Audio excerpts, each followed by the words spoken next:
नमस्कार mister journalist, आप देख रहे हैं और शो चल रहा है संडे स्पेशल सनसनी और मैं हूं आपके साथ नवीन सुमन। एक ऐसा घटना, एक ऐसा हत्या जो पूरे शहर को हिला कर रख दिया था। राजधानी दिल्ली के पौष इलाके वसंत कुंज में एक खौफनाक हत्या पूरे शहर को हिला कर रख दिया। एक नामी बिजनेसमैन जिसका नाम रवि मल्होत्रा अपने ही घर में मृत पाए गए। हत्या इतनी रहस्यमय थी कि पूरी पुलिस भी शुरुआत में उलझ गई। उनके गले पर धारदार हथियार से वार किए गए थे और कमर में जबरदस्त संघर्ष के निशान थे। यह मामला दिल्ली पुलिस के लिए चुनौती बन चुकी थी। हाई प्रोफाइल केस होने के कारण मीडिया और लोग की नजरें इस पे काफी टिकी थी। रवि मल्होत्रा के घर में काम करने वाली नौकरानी गीता रोज हर रोज की तरह सुबह 6 बजे सफाई करने पहुंची, लेकिन जैसे उसने दरवाजा खटखटाया तो अंदर से कोई जवाब नहीं आया। उसने कई बार कॉल किया लेकिन कोई प्रतिक्रिया नहीं मिली। वहीं गीता को अजीब सा एहसास, उसने घर की खिड़की को झांक कर देखा तो फर्श पर खून के धब्बे नजर आए। यह देखकर वह दहशत में आ गई और तुरंत पड़ोसियों को बुलाया। कुछ ही देर में पुलिस भी मौके पर पहुंच गई। दरवाजा अंदर से बंद था, इसलिए पुलिस ने खिड़की से प्रवेश किया।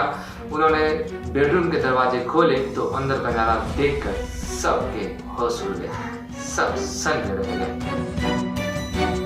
ये मौत की गुत्थी और रहस्यमय सुराग। पुलिस ने घटना स्थल का बारीकी से निरीक्षण किया। अलमारी खुली हुई थी लेकिन घर में लूटपाट का कोई निशान नहीं था। यह साफ था कि हत्यारे का मकसद चोरी नहीं बल्कि कुछ और था जो कि हो चुका था। सीसीटीवी फुटेज की जांच की गई जिसमें रात के 2:30 बजे एक संदिग्ध व्यक्ति घर के अंदर जाता हुआ नजर आया, लेकिन चेहरे छुपाने में सफल रहा। सबसे चौंकाने वाली बात यह थी कि घर के मुख्य दरवाजा अंदर से बंद था, यानी हत्यारा अभी भी घर के अंदर छिपा हो सकता था या वह किसी और रास्ते से बाहर निकल गया होगा। पुलिस ने जांच के लिए रवि मल्होत्रा के दोस्तों को और परिवार नौकरों से पूछताछ शुरू की। सबसे पहले पुलिस ने रवि मल्होत्रा की पत्नी सोनिया मल्होत्रा से पूछताछ की। उन्होंने बताया कि वो उस रात अपनी बहन के घर गई हुई थी और उन्होंने इस हत्या की कोई जानकारी नहीं थी। लेकिन जब पुलिस ने कॉल रिकॉर्ड चेक किया तो पता चला कि रात 1 बजे तक सोनिया और रवि के बीच कुछ बातचीत हुई थी। इससे पुलिस का शक थोड़ा गहरा हो गया। इसके अलावा घर का ड्राइवर रमेश 2 दिन से लापता था। यह एक अहम सुराग था। पुलिस ने तुरंत रमेश की तलाशी शुरू की और कुछ ही घंटों में रमेश को पकड़ लिया गया। जब रमेश से पूछताछ की गई तो उसने एक चौंकाने वाली खुलासा किया। रमेश ने पुलिस को बताया कि यह हत्या एक प्रेम प्रसंग साजिश की नतीजा थी। दरअसल रवि मल्होत्रा ने अपनी सेक्रेटरी नेहा के साथ गहरी दोस्ती थी जो सोनिया को बिल्कुल पसंद नहीं था। अब वो भी क्यों? सोनिया को शक था कि रवि उसे धोखा दे रहा है। जब सोनिया को पक्का यकीन हो गया तो रवि का किसी और के साथ रिश्ता है तो उन्होंने अपने ड्राइवर रमेश को 5 लाख रुपए देने का वादा किया और रवि की हत्या की साजिश रच डाली। रमेश ने पुलिस को बताया कि मैडम सोनिया ने कहा है कि अगर मैंने मालिक रवि को मार दिया तो वह मुझे बहुत पैसा देगी और मुझे कहीं दूर भेज देगी।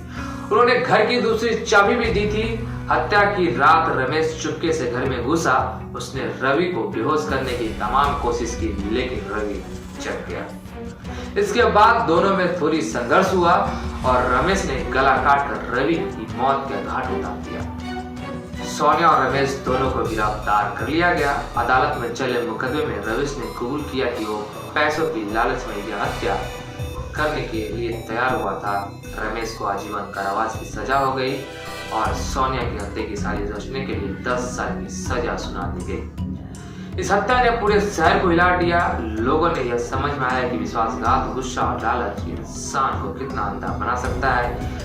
यह घटना यह भी साबित करती है कि कोई अपराध छिप नहीं सकती, कभी न कभी सच सामने आ ही जाता है। मिस्टर जर्नलिस्ट के खास शो संडे स्पेशल सनसनी में आज के लिए बस इतना ही। फिर मिलता अगले रविवार को फिर एक नए संडे स्पेशल शो सनसनी लेकर के। तब तक के लिए अपने दोस्त नवीन को दीजिए इजाजत। नमस्कार।